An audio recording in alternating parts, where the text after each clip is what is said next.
Hand it over! My face flushed with anger as my mother-in-law lunged at me. She was as terrifying as a ghoul. Huh? Didn't you say it's shameful to act like a gluttonous servant? I wasn't provoking her. I was being clear. Some people don't get it unless you spell it out. Shut up! As she said that, the ghoul began to scream again. So, the exorcism begins. My name is Ava, a 32-year-old office worker. My husband, Jack, is 6 years older than me. We work at the same company, and I was assigned to his department when I joined. Who made this document? The numbers are wrong here. Honestly, I found my husband difficult. He was competent at his job, but known as the demon manager behind his back, and I never saw him smile. In my nervousness, "It's me, sorry," I stuttered, and my voice shook. It was the worst. But, "Don't rush. I know you're capable and calm. Take your time," he replied with a smile. His smile, and the wrinkles at the corner of his eyes when he laughed, were so endearing that I embarrassingly fell for him instantly. For years, I didn't dare confess, and instead focused on earning recognition at work. Years later, I was promoted to his direct subordinate, and we started talking more. That's when he confessed. When he proposed years later, I pinched my cheek until it was red, thinking it was a dream. Ouch! Seeing this, my husband smiled again. That smile I loved so much. I was so happy. Just to let you know, my family is crazy. If you're uncomfortable, we'll leave immediately. He stubbornly refused the idea of greeting the in-laws. I insisted, and we went for a visit. He warned me earlier, but I didn't understand until I arrived at the in-laws' house. Welcome! You didn't have to bother with formalities. We're busy, too. These were the first words from my mother-in-law, Isabella. Her rude words made me feel uncomfortable. Glancing at my husband, I saw him glaring at Isabella. Yes, hand that over. She noticed the gift I was holding and demanded it. Feeling dizzy at her audacity, I watched as she crudely unwrapped the neatly packaged present. Ah, this is just about passable. And she scoffed. What is with this woman? We're getting married, so no more monthly allowances, my husband declared. Isabella retorted. Why not? Do you know how hard it was to raise you both? According to my husband, he has no father. Isabella is, apparently, an unmarried mom. He has a half-sister from a different dad, but Isabella never married her father and had her out of wedlock. Sophia, his sister, looks and acts just like Isabella, and my husband, who despises Isabella, apparently hates Sophia too. What's the big deal, Mom? I'm here. It's all good. From the back of the room, a woman around my age clad in designer clothes emerged. Giving her striking resemblance to Isabella, this must be Sophia. Wow, head to toe in designer brands? It's almost tacky at this point. I couldn't help but think rudely. Are you my brother's wife? I'm the sister. Sophia asked me. Oh yes, I'm Ava. Nice to meet you. As I bowed my head, Sophia laughed for some reason. Ew, what's with that outfit? It screams no brand, doesn't it? Mocking me further, she added, Your accessories are so old-fashioned too. You must take good care of your things. What's with this person? Even my husband got angry. Hey, cut it out. Don't be ridiculous. He glared at Sophie with a fearsome look. Maybe scared, she retorted. It's just a joke. Oh, Ava, you should own at least one designer item by your age, or it's embarrassing. Then she went back to her room, lining up her bags, clothes, and accessories, all conspicuously branded, in front of me. Choose any. I'll give you one. Seriously? This is... Sophia spoke as if she was bestowing charity. It was clearly malicious. Thinking refusing might be rude, I said, Then I'll take this pouch. But as soon as I touched it, Ugh, that's disgusting. You're like a beggar, you know? Poor people are so shameful. Isabella, standing behind, laughed and spoke to me. In that moment, my husband forcefully pulled me away, and we left the in-laws' house, leaving the pouch behind. Tell me honestly, what did you think? Holding the steering wheel, he asked me while I sat in the passenger seat looking straight ahead. To be honest, I was quite furious. Sorry, but I never want to see them again. I was worried he'd be offended, but he laughed and said, I thought so. They are crazy after all. I'm really sorry for putting you through that. I felt sorry for making him apologize when none of it was his fault. Before leaving, I learned more about his family. He was less favored than Sophia growing up. Isabella told him he didn't need to attend high school, so he completed his education through a correspondence course while working part-time. He managed to attend university on scholarships. In contrast, Sophia attended a local infamous private high school, easily admitted just by writing her name, all paid for by Isabella. Hearing all this was already infuriating, but then, I had no idea private school was so expensive. Apparently since then, Isabella started frequently asking my husband for money. By the way, Sophia managed to flunk out, even from that high school. The worst. Wouldn't it have been better just to ignore them?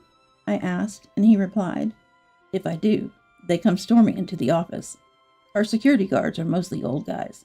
They get overpowered by their force. I feel bad making them handle it. My husband had it harder than I imagined. But apparently, her side business is going well lately, and it seems I'm finally getting a break. The her he referred to was Sophia. I'm not very familiar with it, but she's apparently making decent money using a flea market app, mainly selling branded items, all sourced by herself. I have a talent for spotting the good stuff. Getting quality items cheap is a pro's job, she boasted. Talent, huh? Meeting my parents went without a hitch. This girl, even before she dated you, all she talked about was you, and after, all she does is gush about you.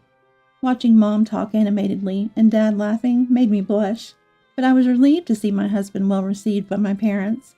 Mentioning the in-laws, my parents were incredulous at the stories, almost doubting they were real. Neither my husband nor I wanted anything to do with the in-laws, so perhaps rudely, we didn't invite them to our wedding. It was going to be a small family affair anyway. The absence of the groom's family raised questions, but explaining the situation, everyone warmly welcomed my husband into the family. For the next 6 months, we enjoyed a blissful, untroubled married life. Little did we know we would have to encounter those ghouls again. They've come! The ghouls have come! Our longtime security officer, Williams, came in with a change of expression to inform my husband. The they he referred to were likely Isabella and Sophia. My husband went to handle it, but he returned looking utterly exhausted. Sorry, it's impossible to talk to them. We've arranged to discuss things tonight.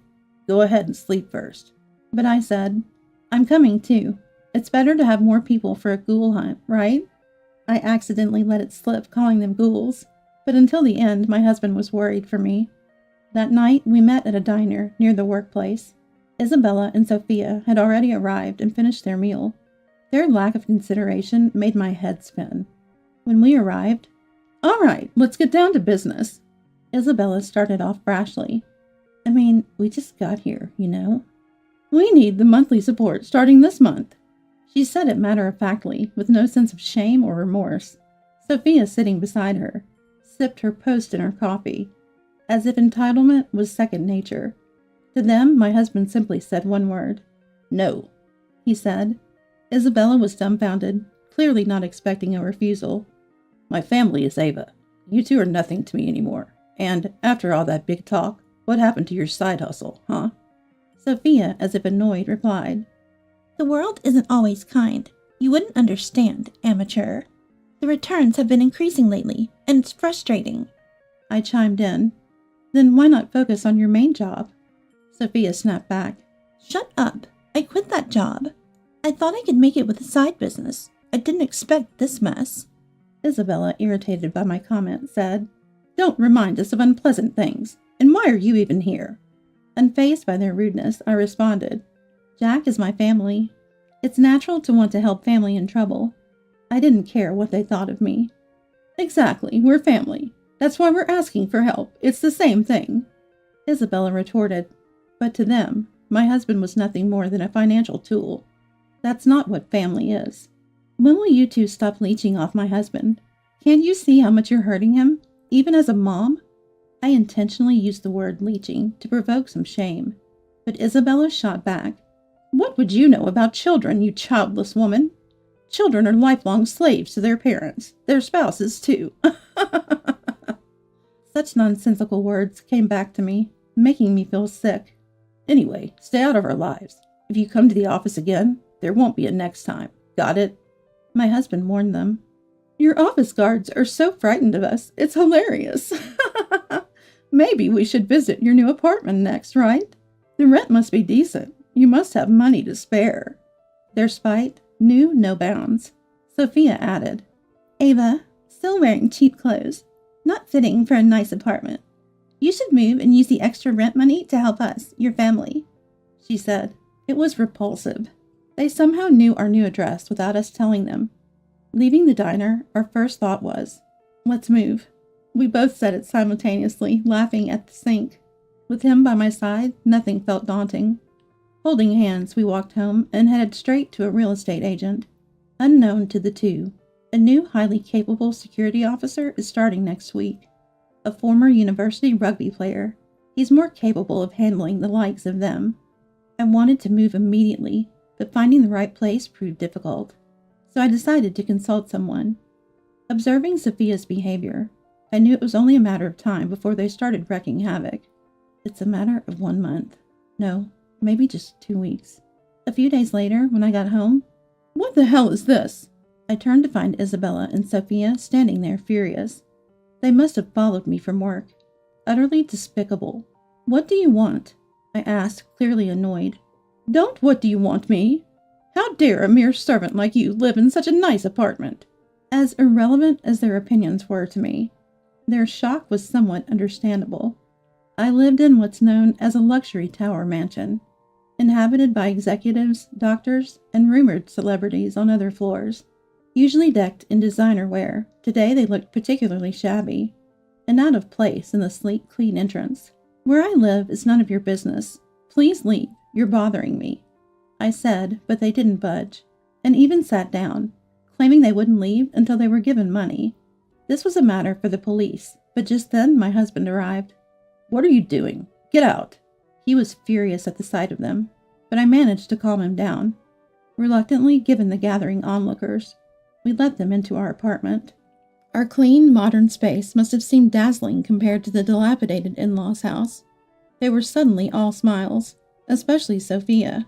I want to live here, she blurted out, to which I sarcastically offered, Why don't you? I'll check if there are any vacancies for you. I deliberately said those things to make a point. Sophia glared at me. Living in such a nice place means you guys must be making a lot, right?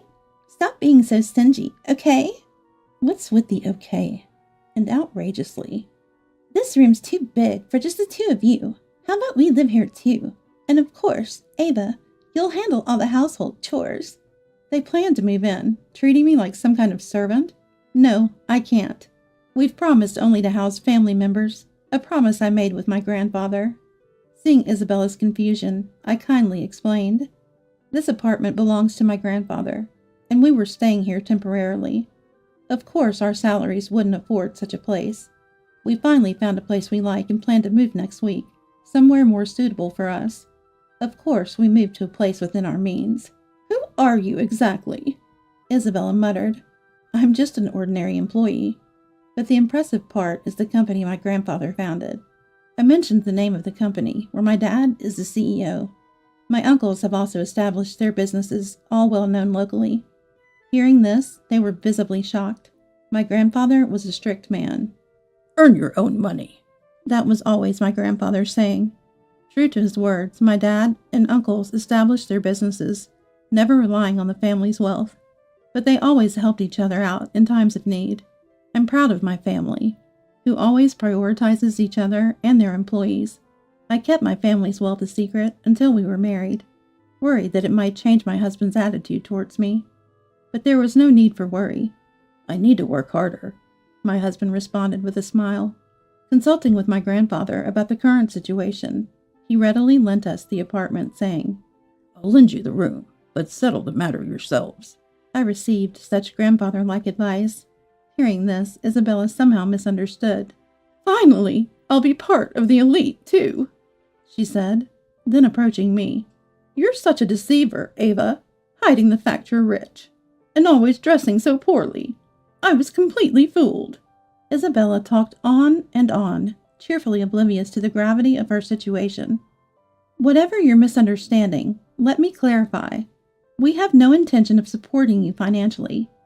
How many times do we have to discuss this? Please, enough is enough, I replied coldly and matter-of-factly. By the way, the dress I wore to the in-laws' house greeting was a bespoke piece from a tailor we'd frequented since my grandfather's time. Not exactly cheap, and paid for with my own money. And I love non-branded clothes as well. To this, Sophia interjected. Let's forget what's done. We're family, right? Oh, here, you forgot the pouch I gave you last time. Handing me the pouch from before, I dismissed. I don't need it, especially not a fake. When I pointed out the fake, Sophia had an indescribable expression. Even I, with little interest in brands, could tell the item she showed was a counterfeit. Selling such obvious fakes? I imagine you're already in quite a bit of trouble, aren't you? I said, and the once boastful Sophia quieted down, perhaps realizing the gravity of her situation. Isabella, enraged by my cheeky attitude, lunged at me with a ghastly face. Just shut up and give us the money. Her grotesque expression startled me for a moment, but I retorted, Huh? Didn't you tell me that begging like a slave was shameful? When I spoke up, it only fueled the fire more. Shut up, she shouted, lunging at me again. Jack, did you get it? At my shout, Isabella and Sophia looked bewildered. My husband, who had been discreetly recording the entire scene on his mobile phone, nodded silently and quickly intervened, pushing Isabella away from me. What you've just done to Ava is more than enough to report to the police. And by the way, they're on their way here. Hearing police, both went pale, especially Sophia. It was my idea to record them. My husband was against it, considering it dangerous, but I insisted. Despite everything I said, they just didn't understand. We had to gather evidence and let the law handle it. We'd recently learned about restraining orders. A shameful admission, but necessary given the circumstances. We had planned to consult about the restraining order before they showed up. Policing? That's cruel, Isabella had said, trying to elicit sympathy with her tears. My husband, however, was unmoved. Family. Have you forgotten all you've done to me? Nothing but trouble. My husband had endured much more than he had shared with me. The sorrow in his eyes quickly turned to resentment. Money should be there when needed, not for personal greed or to gain superiority, especially not for people like Isabella and Sophia. Just then, we heard a police car outside, causing Sophia to scream and bolt out of the room, followed by Isabella. Of course, the police car was a bluff by my husband, and their panicked reaction was almost laughable. Days later, now settled in our new home, the police actually did show up to inform us of Sophia's arrest. My husband was visibly shaken. She's practically a stranger to us. We have no connection. But he responded. We learned that Sophia had been buying counterfeit luxury goods from an overseas site and selling them as genuine on a flea market app. Sophia insisted, I didn't know they were fake, but using genuine photos for her listings made her lies all too transparent. Isabella, having helped with the packaging, was also under investigation. I only did it because my son's wife told me to. Such an absurd claim was made. It was nothing but a nuisance. Their inconsistent statements meant the police doubted much of what they said. It was all just a big nuisance. After the incident, Sophia remained in custody due to numerous other crimes, while Isabella was eventually released. However, the neighborhood was well aware of the incident, and Isabella was shunned, leading her to move to a distant town. She likely won't return to this town again, and if she does, we plan to treat her as a stranger. As for my husband and me, we've settled into a peaceful life, now that the ghoul hunt is over. There's been a slight change since the incident, though my husband is a boss at work. At home, I've taken the reins. He often says he's forever indebted to me. My husband may have his flaws, but I still love him as ever. Recently, he started reading management books secretly, and often talks to my dad and uncles on his days off. I admire his constant desire to improve. If he ever starts talking about starting his own business, I plan to support him, just like my mom and grandmother did in their time.